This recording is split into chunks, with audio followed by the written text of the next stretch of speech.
The stable door groaned like a weary beast, moats swirled lazily across the hay-strewn ground, and the tang of exertion, beasts, and dread hung thick in the air. The midday swelter bore down hard on every soul gathered within. A handful of stallions pawed and whinnied in their boxes, but nobody spared them a glance. Every gaze locked on the rough-hewn stage smack in the middle of the stable. Alara Hawthorne stood there, her fingers knotted fiercely before her. The threadbare gown she wore had once been her mother's. It draped baggy now, oversized for her slight build, the neckline stained ochre, the stitches unraveling. A broad hat veiled her features, but not quite enough to conceal the livid mark tracing her cheekbone. She didn't weep, she didn't stir. She simply held fast and struggled to draw breath amid the reek and the murmurs. "Unclaimed maiden's last summons!" the crier bellowed, his bark slicing the stifling haze. The onlookers shuffled, heels grinding, rowels jangling. Some lounged against the fences, smirking. Some hawked chew onto the earth. Others merely gawked. They had already claimed 5 lasses that day. None had wailed, not fierce enough to rouse a soul. The crier edged nearer and tilted her chin. His grip was coarse, and she recoiled, but he pressed on. "Pure goods," he declared, angling her profile to the throng. "Unspoiled, opening bid at 4 coppers." The stable fell hushed. Then, from the gloom at the rear, a tone rose soft and even. 4. Necks craned. A lanky figure advanced. Grit clung to his duster, brim tugged low to veil his gaze. He wasn't grinning. He didn't eye her as the rest did. He merely strode to the stage, pressed 4 pieces into the crier's fist, and murmured, "I claim no one." The crier stiffened. The assembly buzzed. Then the rancher, his name was Connor Hale, edged to the stage's lip and did the unforeseen. He sank to one knee in the muck before her. The whole stable hushed. Even the stallions ceased their fidgeting. Alara's inhale snagged in her windpipe. He bent low, loosened the worn hide laces of her shoes, and placed them tenderly at her side. His palms were sure, his contact kind. "You don't belong to them, and you don't belong to me. I just purchased your quiet from fiends." Her legs quivered. The timbre of his words weighed more than the chamber itself. She couldn't tread it yet, but a shard within her splintered wide. Not terror, not doubt. Something fresh. He rose, shrugged off his duster, and draped it over her frame. "You're free to stride out that gate," he said. Then he pivoted from the crowd and headed for the threshold. No voice rose, no hand bar him. Alara trailed. Not 'cause he'd bid her to, because for the first time ever, nobody had ordered her steps. Outdoors, the breeze was milder. The sun dipped slow, streaking the heavens in amber blaze. A cart lingered by the rail. Connor clambered to the seat and gathered the lines. He didn't glance rearward, but when he uttered, his tone was serene. "You joining?" She paused, peering back at the stable, the fellows, the clamor, the pen she'd just escaped. Then she hoisted up next to him. The cart lurched ahead, rattling with every wheel's twist. They traveled wordless. The path unfurled vast and barren over the parched ridges. The clip of the stallion's shoes was the sole bridge betwixt them. As they journeyed, thunder growled distant in the peaks. Alara started at the rumble. Connor eased the beasts without comment. The hush between them wasn't jagged like she'd known. It was tender, nigh secure. After some time, he spoke once more. "You can rest soon. There's a hut up ahead." When they arrived, the hut crouched compact and solid under a row of ancient oaks. Wisps curled from the flue. He dismounted, swung the door wide, and lingered back. "It's cozy within," he said. "You needn't enter if it don't suit you." She regarded him, then the hut. The scent of oak embers wafted to her, mild and known. She crossed the sill. The flays glowed even in the grate. A pair of bowls rested on the board, expectant. He crossed to a ledge, fetched a pot, and ladled steaming water into a mug. He said, "There's a coverlid on the seat. You can sup if you like, or just settle." She lingered rooted at first. Her digits gripped the duster round her. "What next?" she ventured. "Now you draw breath." She couldn't credit it. The stillness, the grace. She'd spent her days ringed by banging gates, harsh barbs, and gents who solely seized. "Why'd you fetch me here?" she queried. "'Cause this here's a spot with no bars." She observed him claim the bench and snap the loaf asunder. He didn't meet her eyes. He didn't seek aught from her. Bit by bit, she advanced, accepted the ladle he extended and perched. The broth scorched her palate, but she kept on. It savored of truth. "What's your name?" she inquired. "Connor Hale," he replied. "Alara? Fine name." When the flays dimmed, he laid a spare coverlet by the grate. "You can claim the cot," he said. "I'll bide here." She declined with a shake. "I don't care to be handled." He inclined his head. "I won't lay hand to what's not given." For the first stretch in ages, her frame eased. Her inhales flowed smooth. She stretched out by the flays, cocooned in the coverlet, and shut her clids. That eve, for the first since her ma passed, Alara slumbered sans dread. And as the flays spat faint, Connor Hale sat hushed in the seat, peering into the glow. He'd bartered for her with 4 coppers, but not to possess her, to redeem her. In the shadows, neither fathomed that this instant, this tender sliver, would reshape all that followed. Dawn's gleam slipped through the hut's gaps in the planks, gentle and amber. Alara rose to the aroma of brew and warm loaf. For a beat she lost her bearings. The flays yet flickered, the air yet cradled. Her pulse didn't hammer. She strained for yells, for heels on the boards, for gates crashing, but naught came, only peace. Connor lingered by the range, cuffs hiked to his forearms, flipping a pan of spuds. He didn't wheel when she shifted. He simply decanted brew into a mug and placed it on the board. "Dawn," he said. She rose gradual. "Dawn." Her tone emerged faint, but it held firm. "Sup," he said. "You'll want vigor if you aim to press on." "Where to?" she posed. "That's yours to pick," he said, easing onto the bench. "You're not pinned here." She scanned the hut, the board, the twin seats, the gear on the pane, the lone cot in the nook. All bore signs of dwelling, yet tidy, mindful. She claimed the mug and nipped. The brew was sharp, but soothing. "Why are you doing this?" she asked. Connor held her stare. "Doing what?" "Treating me like I count." He didn't divert. "'Cause you do." The phrase struck deeper than she'd braced for. She knew not how to hold it, so she held her tongue. Post-meal, he slipped out to fix a sagging panel. Alara tailed and sank onto the veranda stairs. The breeze carried oak and ember. The glen sprawled beneath, aureate and broad. She eyed his labor, each mallet's arc, firm, certain, leisurely. He didn't huff or swear like the lads she'd crossed. He just toiled. When done, he laid the mallet aside and gazed to the bows. "You grew up by the stream, hey?" She knit her brow. "How'd you guess?"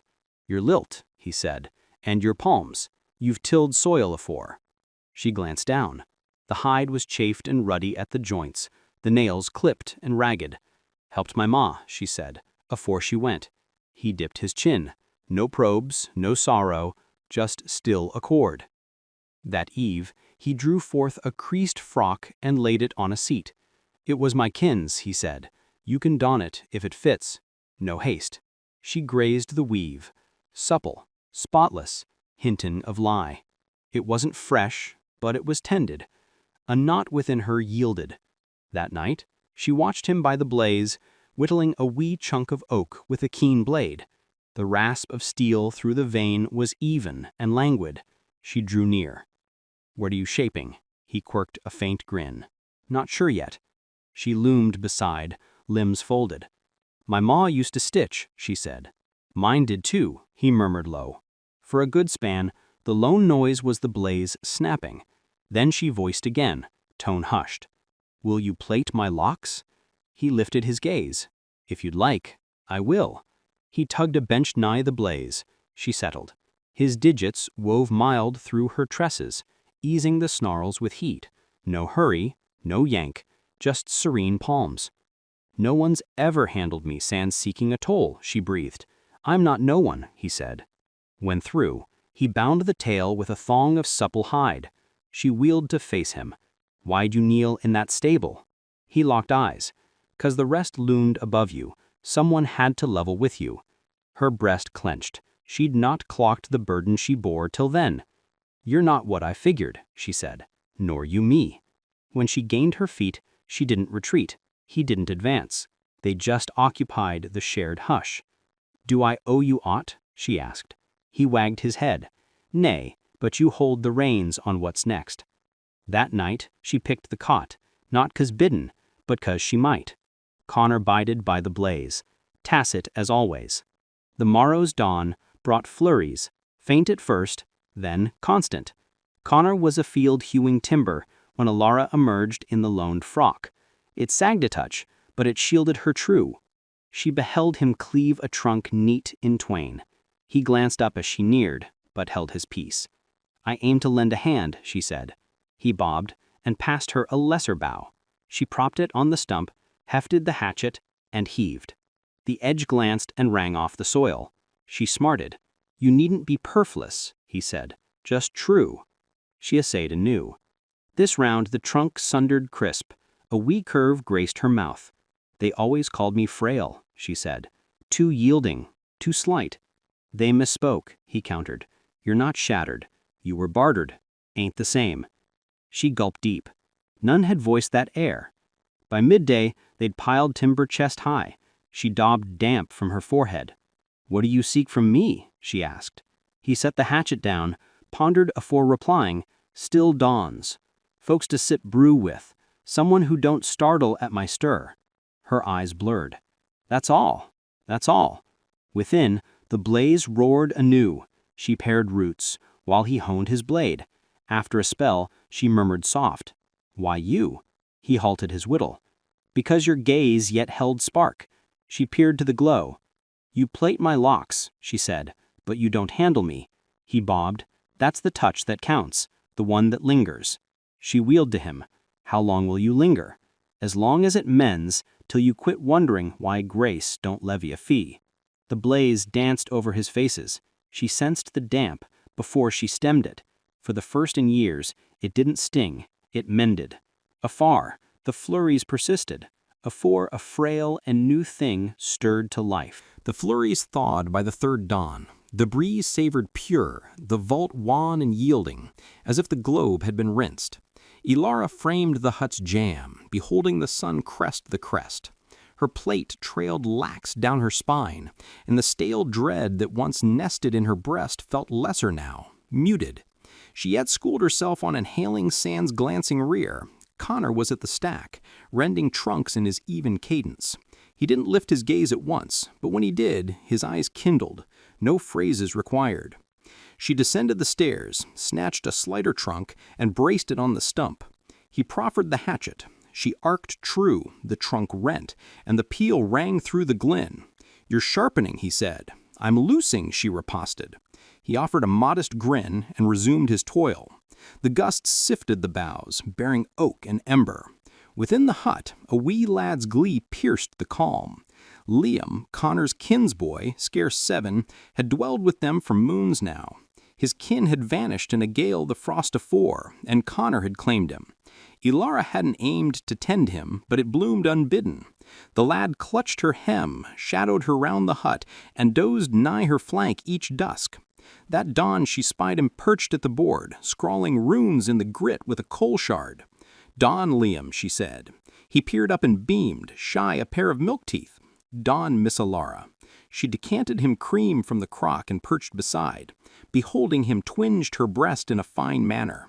The twinge born of spying wholeness after oceans of ruin. Connor entered dusting flakes from his boots. We'll trek to the hamlet this noon, he said. Got a swap for kernels ere the soil yields. Ilara bobbed. Already victuals for the trail. When he slipped out anew, she surveyed the wee hut, the cot tidied neat, the bowls scoured and tiered, the grate beaming mild. It weren't lavish, but it was theirs. Later that day she lit on the oak coffer Connor stowed on the ledge, the one that erst bore shot. Now it cradled else. Within nestled the hide plate he'd bound from her tresses that prime week. She'd yielded it when her days hung vague. Now she clasped it afresh, tracing her pads o'er the frayed band. She eyed him athwart the chamber. "You held it," she said. He bobbed. "It minds me what freedom shapes like." She perched beside, gaze on the blaze. "That sliver of me, the one they strove to claim, it's done." She laid the plate back in the coffer and latched it. "Hold it if it suits, but I claim it no more." He weighed her still. "It's secure regardless." That eve post-supper, she bore her old sail gown outdoors. It was scrubbed now, the blots banished, the weave plush from laundering. She knelt in the flakes behind the hut and clawed a wee pit with her naked pads. The loam was chill but pliant. She interred the gown with care, patting the sod even. When she gained her feet, her palms were umber and quaking, but her breast was firm. She breathed, "You claim me no more." When she re-entered, Connor rocked languid in the oak seat, chiseling another fowl from oak. He didn't probe her jaunt. She didn't perch opposite this time. She settled adjacent. He eyed her pads, soiled and scraped. "You laid it to rest," he said low. "Aye." He bobbed once, then extended the wee oak fowl. "You shaped this," she queried. "For Liam," he said, "a talisman for when gales return." She wheeled the whittle in her grasp, following the sleek pinions. Then she voiced mild, "I'm not biding because I owe." "I know," he said. "I'm biding because I favor who I am here." He grinned, modest, true, unfeigned. "That's what I wished." The blaze danced twixt them. She tilted her crown to his flank, the globe without stilled. After a deep hush, she breathed, "Do you still aim to court me proper some day?" He peered down, his timber gravel in deep. "Only if you ever hanker to be courted." She sought his palm and set it over her breast. "This here is me voicing I," she said, "not because you bartered, because I pick it." He voiced not, just cradled her palm like it were sacred. The morrow's dawn brimmed Liam's glee through the yard. Connor hauled him over the flakes on a wee sledge wrought from offcuts and cord. The lad's delight pealed through the oaks. Elara beheld from the veranda, limbs crossed, grinning against the bite. The gust rose, but she didn't quail. She didn't cower. She reared tall, sun gilding her plate's rim. She was more the last vended for 4 coppers, no more the daunted shade awaiting gates to crash. She was Newell, unclaimed, unfettered, cherished sans tally. Within, the blaze roared anew. She crossed the jam, the glow engulfing her. This round it didn't savor loaned, it savored hearth.